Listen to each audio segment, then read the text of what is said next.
आज मैं लेकर आया हूं आपके लिए बहुत ही मोटिवेशनल, इंस्पायरिंग और न्यू कॉन्सेप्ट पे बेस्ट मूवी। और ये जो मूवी है उसकी स्टोरी मूवी के नाम में ही छुपी है। मूवी का नाम है संतान प्राप्तिरस्तु, यानी आपको संतान की प्राप्ति हो। मूवी की शुरुआत में हमें दिखता है जैक रेडी फ्यूनरल सर्विस के पास एक आदमी बहुत ही गुस्से में आता है और कॉफिन बॉक्स दिखाने के लिए कहने लगता है। शॉप का ओनर जैक आदमी को कॉफिन्स दिखाने लग जाता है। कॉफिन दिखाते दिखाते एक कॉफिन में से डेड बॉडी निकलती है, जिसे देखते ही वह आदमी शॉक हो जाता है कि यह तो डेनियल की बॉडी है और वह गन सीधा जैक पर तान देता है। लेकिन जैक भी बड़ी स्टाइल से उसे गन ले लेता है। अब हमें पता चलता है कि यह आदमी जैक को मारने के लिए घूम रहा था और इसने पहले भी जैक को मारने की कोशिश की थी। लेकिन जैक को भी इस आदमी के बारे में सारी इंफॉर्मेशन। जैक उस आदमी को मारने वाला होता है कि तभी जैक के कुछ और साथी दो लोगों को किडनैप करके उसके सामने ले आते हैं। इनमें से एक है हमारा हीरो। तो सबसे पहले तो हम लोग कैरेक्टर का इंट्रोडक्शन कर लेते हैं। यह है चैतन्य, जो कि बहुत ही इंट्रोवर्ट है और सॉफ्टवेयर इंजीनियर है। फिलहाल तो ये कॉर्पोरेट जॉब कर रहा है। वहीं इसका दोस्त सुबू, जो मूवी में पोपटलाल के कैरेक्टर की तरह है। पोपटलाल वही तारक मेहता का फेमस कैरेक्टर, जिसे बहुत कोशिश के बाद भी शादी के लिए लड़कियां नहीं मिलती। सुबू आईएएस की तैयारी भी कर रहा है, साथ ही साथ वह कॉर्पोरेट जब भी करता है चैतन्य के साथ ही। जैक सबसे पहले तो उस आदमी को मारता है, जिसे देखकर बाकी सब भी डर जाते हैं। जैक को पता चलता है कि इन दोनों को किडनैप करने के लिए ईश्वर सर ने कहा था, जिसे सुनकर जैक और भी गुस्सा हो जाता है, क्योंकि ईश्वर सर ने जैक को पढ़ाया था। इसीलिए जैक चैतन्य और सुब्बू को डराने लग जाता है। सुब्बू और चैतन्य भी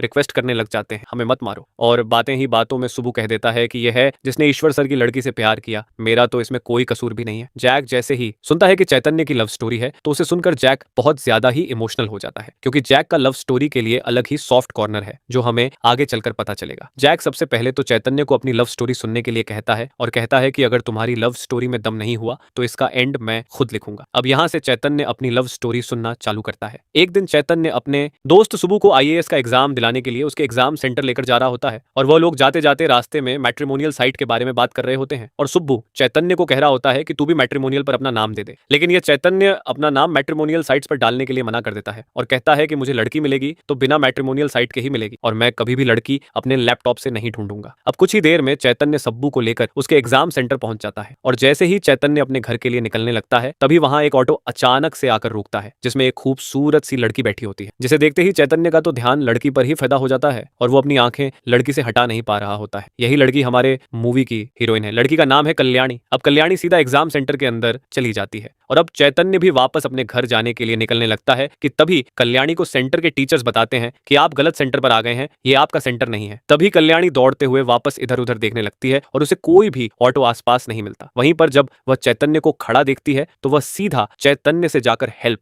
मांगती है। चैतन्य कल्याणी को उसके सेंटर ले जाने के लिए तैयार हो जाता है। अब परीक्षा का समय बहुत ही कम बचा था और चैतन्य को कल्याणी को लेकर बहुत ही जल्दी आना था। चैतन्य अपनी बाइक को फुल स्पीड में भगाकर कल्याणी को किसी तरह ट्रैफिक से बचाते हुए लास्ट के 10 सेकंड के अंदर एग्जाम सेंटर के पास ले आता है। यहाँ पर चैतन्य कल्याणी से थैंक यू एक्सपेक्ट कर रहा होता है, लेकिन कल्याणी सीधा ही एग्जाम सेंटर के अंदर चली जाती है। अब चैतन्य घर जाने के बदले बेशर्मों की तरह एग्जाम सेंटर के बाहर ही कल्याणी के बाहर आने का वेट करने लग जाता है। एग्जाम खत्म करके जैसे ही कल्याणी सेंटर से बाहर निकलती है तो चैतन्य उसे देखकर बहुत ज्यादा ही खुश हो जाता है, लेकिन कल्याणी कॉल में बात करते करते उसके सामने से निकल जाती है। इसके बाद चैतन्य कल्याणी को बुलाता है, फिर जाकर कल्याणी चैतन्य को थैंक यू कहती है। इतना बोलते ही कल्याणी अपने घर जाने के लिए निकलने लगती है, लेकिन चैतन्य भी उसे बहुत बात करने की कोशिश करता है कि मैं आपको कहीं भी छोड़ सकता हूं, आपको कहीं भी जाना हो तो। लेकिन कल्याणी उसके साथ जाने से मना कर देती है। फिर चैतन्य कल्याणी से उसका नंबर मांग लेता है, जिसे सुनते ही कल्याणी का चेहरा गुस्से वाला हो जाता है और उसके बाद कल्याणी चैतन्य को 100 का नोट देकर वहां से चली जाती है। अब घर जाकर जब चैतन्य सब्बू अपनी बहन और जीजा को यह सारी बातें बताता है तो सुब्बू और उसकी दीदी को तो बिल्कुल यकीन नहीं होता है कि चैतन्य ने किसी लड़की से बात की और उसे ड्रॉप किया। लेकिन उसके जीजा चैतन्य की पूरी बात समझते हैं और जानने की कोशिश करते हैं कि वाकई तुझे प्यार है या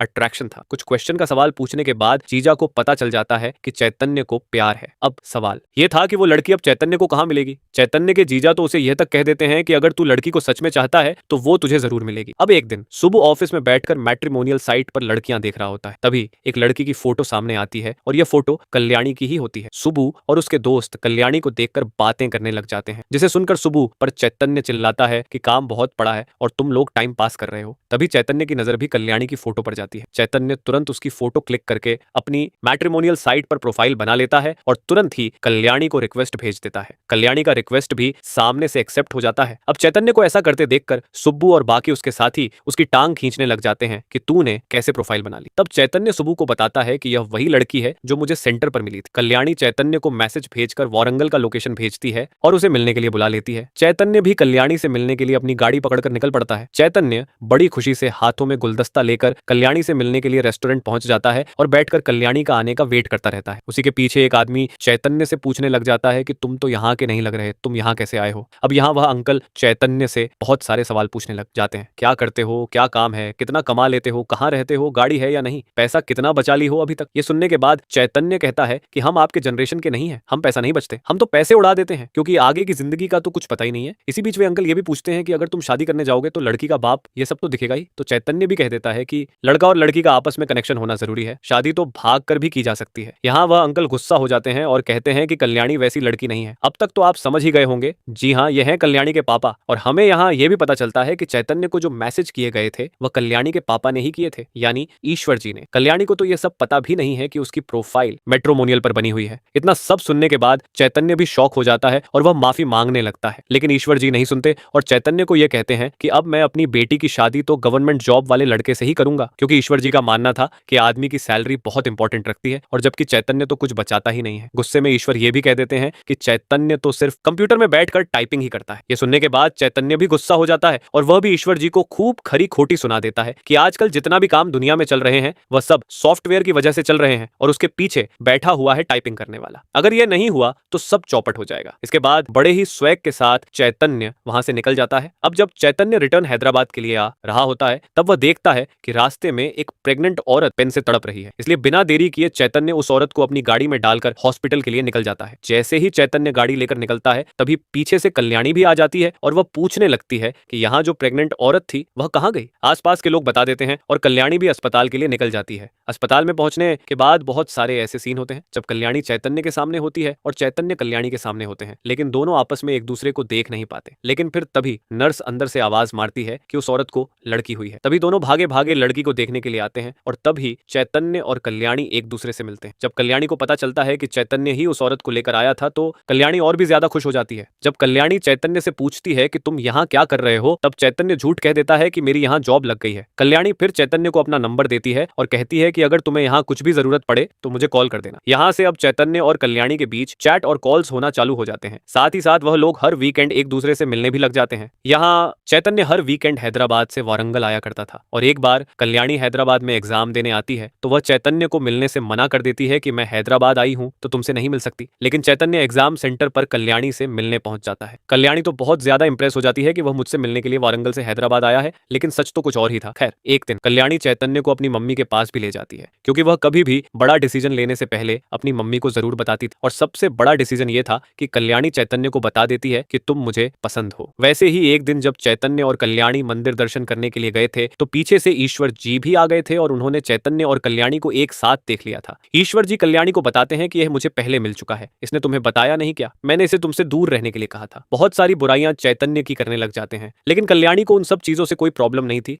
जब तक उसे यह पता नहीं चला कि चैतन्य हैदराबाद में काम करता है, लेकिन उसने झूठ कहा था कि वह वारंगल में काम करता है। ये बोलने के बाद ईश्वर जी कल्याणी का हाथ पकड़कर उसे वहां से ले जाते हैं। इसीलिए चैतन्य कल्याणी का पीछा करते करते उसके घर तक चला गया था और जब ईश्वर जी ने चैतन्य को अपने घर के बाहर देखा तब उन्होंने जैक को कॉल किया था और ऐसे ही चैतन्य और सुब्बू जैक के पास आ गए। इतना सुनने के बाद जैक बहुत ज्यादा इमोशनल हो जाता है। अब यहाँ से जैक अपनी स्टोरी सुनना चालू करता है। यहाँ हमें पता चलता है कि जैक की लव स्टोरी का विलन भी ईश्वर जी ही थे। हुआ यह था कि जैक जिसे पसंद करता था उसे लव लेटर देने के लिए स्कूल में जा रहा था, लेकिन वह लव लेटर ईश्वर जी के हाथ लग गया था, जिसकी वजह से ईश्वर जी ने उस लड़की से जैक के हाथों में राखी बंधवा दी थी। इसीलिए जैक के अंदर भी ईश्वर जी से बदला लेने का कीड़ा था। इसी वजह से जैक चैतन्य की मदद करने के लिए तैयार हो जाता है। जैक ईश्वर जी को कॉल लगाता है और कहता है कि मैंने चैतन्य का बैंड बजा दिया है, लेकिन ध्यान रखना कि आपकी बेटी का दिमाग घर में रह रहकर किसी भी हद तक जा सकती है। इसलिए ईश्वर जी कल्याणी से कहते हैं कि तुम घर में मत रहा करो, लाइब्रेरी चले जाया करो। और जैसे ही कल्याणी घर से बाहर निकलती है जैक उसे उठवा लेता है। अब जाकर चैतन्य कल्याणी को बता देते हैं कि तुम्हारे पापा ने क्या किया है। ये सुनने के बाद कल्याणी थोड़ी तो सैड होती है और यहाँ जैक कल्याणी को भड़काने लग जाता है कि तुम भाग के शादी कर लो। लेकिन पहले तो कल्याणी भाग कर शादी करने के लिए तैयार नहीं होती कि मेरे पापा कभी एक्सेप्ट एक्सेप्ट नहीं करेंगे। इसलिए जैक एक और आइडिया देता है। वह कहता है कि तुम भागकर शादी कर लो और बच्चा करो, सब एक्सेप्ट कर लेंगे। थोड़ा सोचने के बाद चैतन्य और कल्याणी शादी करने के लिए तैयार हो जाते हैं और कुछ दिन बाद कल्याणी और चैतन्य की शादी हो जाती है। चैतन्य और कल्याणी की जिंदगी हंसी खुशी बीतने लग जाती है। इसी बीच दोनों एक दूसरे से क्लोज होने भी लग जाते हैं बच्चे के लिए, लेकिन बहुत ट्राई करने के बाद भी उन्हें बच्चा नहीं हो रहा था। इसीलिए वो लोग गायनोकोलॉजिस्ट से मिलने के लिए जाते हैं। डॉक्टर उन्हें कुछ टेस्ट कराने के लिए बोलती है और चैतन्य को स्पर्म टेस्ट करने के लिए बोला जाता है। वहीं चैतन्य को जॉब से भी प्रेशर आने लग जाता है कि उसका जो प्रोजेक्ट है वह अगले 3 महीने में ही उसे अपने क्लाइंट को देना है। एक दिन ईश्वर जी अपने स्टूडेंट अरुण से मिलने के लिए आते हैं हैदराबाद, क्योंकि वह आईएएस बन गया है। वह कल्याणी के घर भी जाते हैं, लेकिन उसे मिलने के लिए नीचे ही खड़े रहते हैं। कल्याणी भागते हुए उनसे मिलने के लिए जाती है। दोनों एक दूसरे से गले लगकर खूब रोते हैं और फिर ईश्वर जी कल्याणी के घर अंदर चले जाते हैं। वहीं चैतन्य को भी अब डॉक्टर मिलने के लिए बुला लेती है, क्योंकि उसकी रिपोर्ट आ चुकी थी। रिपोर्ट में पता चलता है कि चैतन्य का स्पर्म काउंट लो है। यह सुनते ही चैतन्य शॉक हो जाता है। वैसे मैं आपको बता दूं कि सॉफ्टवेयर इंजीनियर को अक्सर यह प्रॉब्लम हुआ करती है, क्योंकि वह लैपटॉप्स को थाई के ऊपर रखकर काम करते हैं। खैर, डॉक्टर चैतन्य को सजेस्ट करती है कि 3 महीने तक वेट करो, क्योंकि न्यू स्पर्म बॉडी हर 3 महीने में बना लेती है। सैड होकर चैतन्य जब घर पहुंचता है तो वह घर में ईश्वर जी को देखकर और भी ज्यादा शॉक हो जाता है। चैतन्य सबसे पहले तो ईश्वर जी से माफी मांगता है। ईश्वर जी भी कल्याणी के सामने दिखाते हैं कि वह चैतन्य से बड़ा प्यार करते हैं, लेकिन कल्याणी के जाते ही वह चैतन्य पर खूब भड़कते हैं। वैसे तो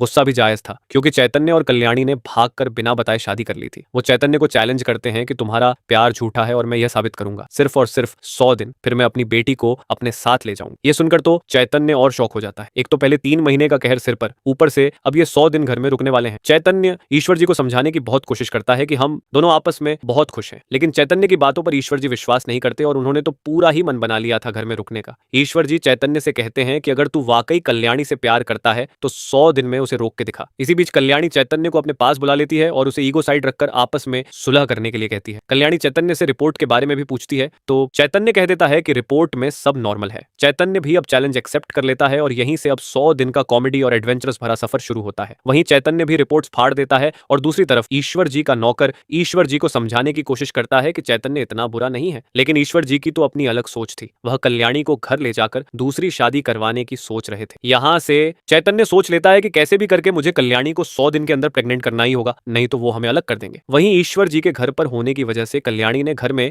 नॉन वेज पकाना बंद कर दिया था और अल्कोहल की बोतल भी साइड कर दी थी, जिससे चैतन्य खुश तो नहीं था। ईश्वर जी ने चैतन्य और कल्याणी का रूम भी हड़प लिया था। अब वह वहीं पर डेरा जमा कर बैठ गए थे ताकि ये दोनों क्लोज ना हो पाए। इसलिए चैतन्य और कल्याणी हॉल में जमीन पर सोते हैं। यहाँ पर भी चैतन्य क्लोज होने की कोशिश करता है, लेकिन ईश्वर जी बीच बीच में आकर परेशान करते रहते हैं, जिससे चैतन्य की नींद भी पूरी नहीं हो पाती और अगली सुबह वह जल्दी भी उठ जाते हैं पूजा करने के लिए, जिसकी वजह से चैतन्य को भी उठाना पड़ता है। और इसी वजह से वह बहुत ज्यादा गुस्सा हो जाता है, क्योंकि ना तो वह अपनी पसंद का खा पा रहा था, ना वह अपनी पसंद का कुछ काम कर पा रहा था। पर कल्याणी भी यही कहती रहती थी कि जब तक पापा हैं तब तक तुम एडजस्ट कर लो। ये सुनकर चैतन्य शांत हो जाता है। वहीं जब चैतन्य अपनी कंपनी में जाता है तो वहां सभी कलीग्स को चैतन्य की रिपोर्ट के बारे में सुबू ने बता दिया था। कुछ उसके ऊपर हंसते हैं और कुछ उसको अलग अलग एडवाइस देने लग जाते हैं। एक एडवाइस उसे मिलती है कि तुम डॉक्टर भ्रमराम के पास, जो वह तुम्हारा प्रॉब्लम का सॉल्यूशन दे देंगे। और इसी चीज के सॉल्यूशन के लिए चैतन्य डॉक्टर भ्रमराम के पास पहुंच जाता है। रिपोर्ट देखने के बाद डॉक्टर चैतन्य को ढेर सारी लंबी लंबी रसीद पकड़ा देते हैं। कुछ बिल होते हैं मेडिसिन के, कुछ योग इक्विपमेंट्स के, कुछ ड्रेस के और कुछ ग्रोसरीज के। डॉक्टर साहब पूरा 1 लाख का सामान चैतन्य को देते हैं। अब चैतन्य डेली उठकर अच्छा खाना, जॉगिंग, योग, मेडिसिन लेना चालू कर देता है। और जब ईश्वर जी घर में नहीं होते तो चैतन्य और कल्याणी क्लोज होते हैं। ईश्वर जी चैतन्य के घर में जितने भी सामान रखे थे उसमें कुछ कुछ नुक्स निकालने लग जाते हैं चैतन्य को नीचा दिखाने के लिए, जैसे छोटी सी टीवी, मिक्सी, एसी और भी सारी चीजें। जब एक दिन ऐसे ही चैतन्य काम करके अपने घर आता है तो देखता है कि ईश्वर जी ने घर में बहुत सारे इलेक्ट्रॉनिक आइटम्स एंड अप्लायंसेस लाकर रखे हुए हैं, जिसे देखकर चैतन्य को बिल्कुल खुशी नहीं हो। अब एक दिन ऐसे ही चैतन्य योगा करने के लिए डॉक्टर के यहाँ गया था। वहीं पर देखता है कि जैक भी वहां पर आया हुआ है। दोनों एक दूसरे को देखते हैं और दोनों की बातें चालू हो जाती हैं। यहाँ पता चलता है कि जैक को इरेक्टाइल डिसफंक्शन है। वहीं दूसरी तरफ चैतन्य को उसके प्रोजेक्ट को लेकर भी प्रेशर बनने लगता है और उसे जल्द से जल्द प्रोजेक्ट देने के लिए कहा जाता है। पर सुब्बू और उसके टीममेट्स को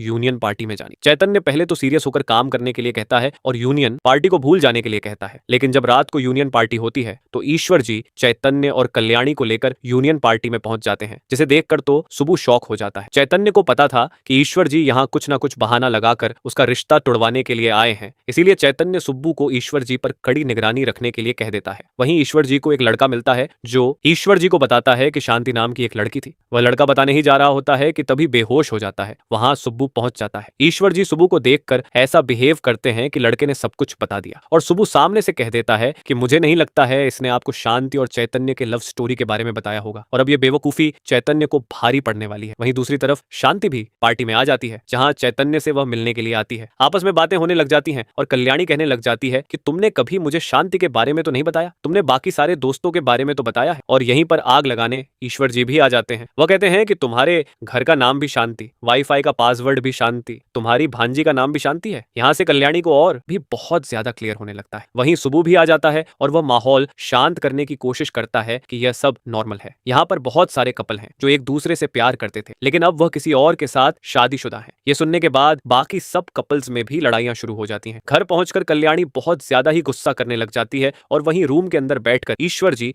मजा लेने लग जाते हैं। तभी चैतन्य कल्याणी को बताता है कि शांति सिर्फ और सिर्फ मेरी कॉलेज की क्रश थी। चैतन्य यह भी क्लियर करता है कि जहां जहां भी शांति का नाम है वो इसलिए क्योंकि मेरी माँ का नाम शांति था। ये सुनते ही कल्याणी एकदम शांत हो जाती है। उसे इंस्टेंट रियलाइजेशन होता है कि उसने कितनी बड़ी गलती कर दी है। चैतन्य कल्याणी को पार्टी में सबके सामने ये बातें नहीं बताई क्योंकि चैतन्य नहीं चाहता था कि वह उसे सबके सामने नीचा दिखाए। ये सब सुनने के बाद ईश्वर जी भी अंदर शॉक हो जाते हैं। कल्याणी चैतन्य से पूछती है कि यह बात के अलावा भी कोई और बातें हैं जो तुमने छुपी हैं। चैतन्य कुछ देर सोचता है स्पर्म काउंट के बारे में लेकिन वह यह बात नहीं बताता। देखते देखते 90 दिन खत्म हो चुके थे। चैतन्य जाकर ईश्वर जी से बात करता है कि मैंने कभी भी कल्याणी से बदला लेने के लिए शादी नहीं की है। आप अपना ईगो साइड रख दीजिए। अगले 10 दिन में आप ऐसे ही हार जाएंगे और फिर आप कल्याणी से और भी दूर चले जाएंगे। यह सुनने के बाद ईश्वर जी भी अपने घर जाने का फैसला ले लेते हैं। उन्हें इतनी हड़बड़ी में जाता देख कल्याणी को लगने लग जाता है कि कहीं चैतन्य ने तो कुछ तो नहीं बोला। लेकिन ईश्वर जी यह बहाना निकाल कर चले जाते हैं कि मुझे अपने घर में कुछ काम है। जब ईश्वर जी रास्ते में जा रहे होते हैं तो वो एक ढाबे में रुकते हैं जहां पर जैक भी बैठा होता है। ईश्वर सर को देखते ही जैक ईश्वर जी के पैर में गिर जाता है कि मुझे माफ कर दीजिए, मैंने ही चैतन्य और कल्याणी को भागकर शादी करने के लिए कहा था। और यहीं पर बातों ही बातों में जैक ईश्वर जी को बता देता है कि चैतन्य कभी बाप नहीं बन सकता। ये सुनते ईश्वर जी शॉक हो जाते हैं और तुरंत ही चैतन्य को कॉल लगाते हैं और वह चैतन्य को धमकी देने लगते हैं कि मुझे नहीं पता कि तू कल्याणी को क्या बताएगा लेकिन वह कल सुबह तक तुम्हें छोड़कर मेरे पास आएगी और मैं उसकी दूसरी शादी करवाऊंगा। वहीं दूसरी तरफ चैतन्य को भी उसके सीनियर्स प्रेशर दे रहे थे कि प्रोजेक्ट अगले 2 घंटे में सबमिट करना है। इन दो चीजों का प्रेशर इतना ज्यादा हो जाता है कि चैतन्य का कोलीग चैतन्य से छुट्टी मांगने के लिए आता है क्योंकि उसकी वाइफ प्रेग्नेंट थी। लेकिन चैतन्य छुट्टी देने से मना कर देता है और इसी वजह से दोनों के बीच कहासुनी चालू हो जाती है। इसी बीच वह कोलीग चैतन्य को कह देता है कि जो खुद बाप नहीं बन सकता वह मेरा दर्द क्या समझेगा। इस वजह से चैतन्य और भी ज्यादा गुस्सा हो जाता है और उस कोलीग का कॉलर पकड़ लेता है। इसी वजह से चैतन्य को नौकरी से निकाल दिया जाता है। अब इतना ज्यादा टेंशन होने की वजह से चैतन्य देर रात तक बाहर था और ऊपर से कल्याणी का कॉल भी नहीं उठा रहा था। इसीलिए जब चैतन्य देर रात में घर आता है तो कल्याणी उस पर बहुत ज्यादा गुस्सा करने लग जाती है। लेकिन चैतन्य कुछ भी जवाब नहीं देता और साथ में अपने एक दोस्त को घर ले आता है और दोनों बैठकर पीने लग जाते हैं। कल्याणी इस बात पर भी गुस्सा थी कि चैतन्य ने ही पापा से कुछ कहा होगा इसीलिए वह घर चले गए। इसी वजह से चैतन्य भी बहुत ज्यादा गुस्सा हो जाता है और वह ईश्वर जी को बहुत बुरा भला कहने लग जाता है जिसकी वजह से कल्याणी और चैतन्य के बीच कहासुनी चालू हो जाती है और चैतन्य गुस्से में आकर घर का सामान तोड़ना चालू कर देता है। और एक बार तो चैतन्य कल्याणी पर हाथ उठाने ही वाला होता है और फिर कल्याणी चैतन्य को यह कह देती है कि मुझे आज पता चला क्यों मेरे पापा ने तुम्हारे साथ शादी करने के लिए मना किया था। यह सुनने के बाद चैतन्य कल्याणी को धक्का मारता है और कहता है कि तो तुम भी उसी के पास चली जाओ, जिसकी वजह से कल्याणी गुस्सा होकर अपना सामान पैक करके ईश्वर जी के यहाँ चली जाती है। वहीं अगली सुबह चैतन्य के जीजा और बहन आ जाते हैं और वह चैतन्य को जमीन पर पड़ा देखकर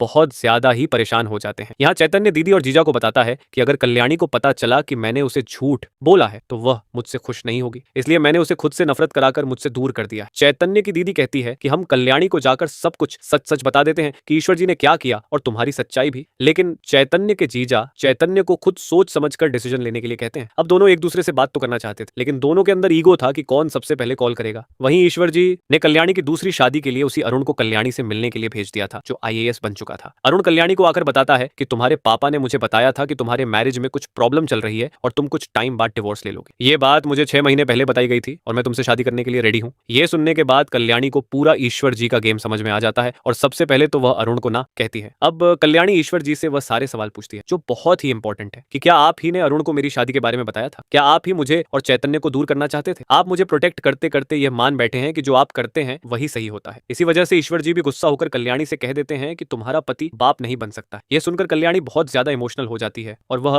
रोने लग जाती है। कुछ ही देर में चैतन्य भी कल्याणी के घर आ जाता है। ईश्वर जी बहुत ज्यादा चैतन्य को रोकने की कोशिश करते हैं लेकिन जब वह रूम में देखते हैं तो कल्याणी उन्हें कहीं भी नहीं मिलती, जिसकी वजह से अब सभी कल्याणी को ढूंढने लग जाते हैं। इस दौरान चैतन्य का कल्याणी के प्रति प्रेम देखकर ईश्वर जी कहीं ना कहीं थोड़ा बहुत इमोशनल होने लग गए थे। कल्याणी को ढूंढते ढूंढते जब सभी बस स्टेशन पहुंचते हैं तो चैतन्य को वही औरत मिलती है जिसकी हेल्प चैतन्य ने की थी। जब औरत अपनी बेटी को मामा कहकर उसे मिलवाती, तब चैतन्य को याद आ जाता है कि कल्याणी जब भी अपसेट होती है या कोई बात करनी होती है तो वह अपनी माँ के पास जाती है। इसीलिए चैतन्य तुरंत ही कल्याणी को ढूंढता ढूंढता उस लोकेशन पर पहुंच जाता है। जहां पहुंचने पर हमें दिख जाता है कि कल्याणी वहीं पर बैठी हुई है। जब कल्याणी की माँ का अंतिम समय आया था तब उन्होंने ईश्वर जी से कहा था कि कल्याणी का बहुत अच्छे से ख्याल रखना और माँ की कमी कभी महसूस होने नहीं देना, और इसी वादे को पूरा करते करते उन्होंने कल्याणी को रिस्ट्रिक्ट कर दिया था। इसलिए वह कल्याणी से माफी मांगते हैं और वह कल्याणी के अब हर फैसले में उसका साथ देने की बात करते हैं। चैतन्य भी सारी बातें कल्याणी को बता देता है, इसीलिए वह भी कल्याणी से माफी मांगता है। इस पर कल्याणी चैतन्य और ईश्वर जी पर बहुत गुस्सा होती है कि मुझे क्या करना है और क्या नहीं करना ये मुझे आप दोनों नहीं बताएंगे। दोनों मुझे एक दूसरे से दूर करने में लगे हुए, लेकिन मैं तुम दोनों से कितना प्यार करती हूँ ये तुम लोग कभी जान ही नहीं सके। कल्याणी चैतन्य को यह भी कहती है कि तुम ऐसा सोच भी कैसे सकते हो कि अगर तुम बच्चा नहीं कर सकते तो मैं तुम्हें प्यार करना छोड़ दूंगी। इसके बाद तीनों एक दूसरे के गले मिलते हैं। एक साल बाद हमें दिखता है कि कल्याणी प्रेग्नेंट है और वह लोग सुबह के मैरिज में आए हैं, और इसी तरह इस मूवी की हैप्पी एंडिंग हो जाती है। तो आपको मूवी का एक्सप्लेनेशन कैसा लगा कमेंट में जरूर बताना, और हमारे चैनल को भी सब्सक्राइब कर लेना ऐसे ही बेहतरीन मूवीज की एक्सप्लेन देखने के लिए।